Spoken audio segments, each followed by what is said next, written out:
Chapter 12. In consequence of an agreement between the sisters, Elizabeth wrote the next morning to her mother to beg that the carriage might be sent for them in the course of the day. But Mrs. Bennet, who had calculated on her daughters remaining at Netherfield till the following Tuesday, which would exactly finish Jane's week, could not bring herself to receive them with pleasure before. Her answer, therefore, was not propitious, at least not to Elizabeth's wishes, for she was impatient to get home.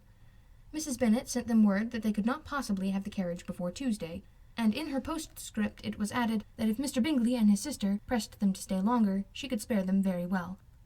Against staying longer, however, Elizabeth was positively resolved, nor did she much expect it would be asked, and, fearful on the contrary, as being considered as intruding themselves needlessly long, she urged Jane to borrow Mr. Bingley's carriage immediately, and at length it was settled that their original design of leaving Netherfield that morning should be mentioned and the request made. The communication excited many professions of concern, and enough was said of wishing them to stay, at least till the following day, to work on Jane, and till the morrow their going was deferred. Miss Bingley was then sorry that she had proposed the delay, for her jealousy and dislike of one sister much exceeded her affection for the other. The master of the house heard with real sorrow that they were to go so soon, and repeatedly tried to persuade Miss Bennet that it would not be safe for her, that she was not recovered enough, but Jane was firm where she felt herself to be right. To Mr. Darcy it was welcome intelligence. Elizabeth had been at Netherfield long enough.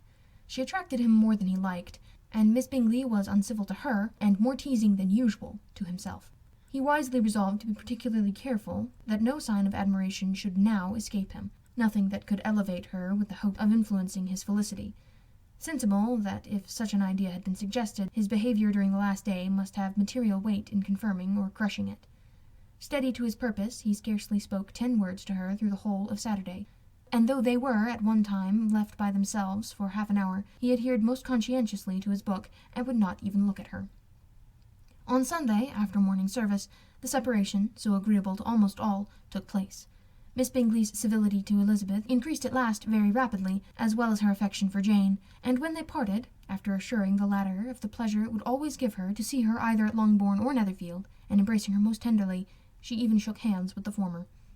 Elizabeth took leave of the whole party in the liveliest spirits. They were not welcomed home very cordially by their mother. Mrs. Bennet wondered at their coming, and thought them very wrong to give so much trouble, and was sure Jane would have caught cold again.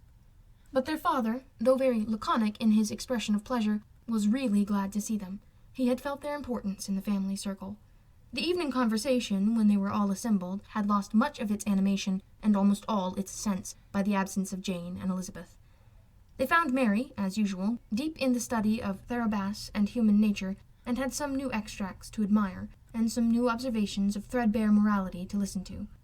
Catherine and Lydia had information for them of a different sort. Much had been done and much had been said in the regiment since the preceding Wednesday. Several of the officers had dined lately with their uncle, a private had been flogged, and it had actually been hinted that Colonel Forster was going to be married.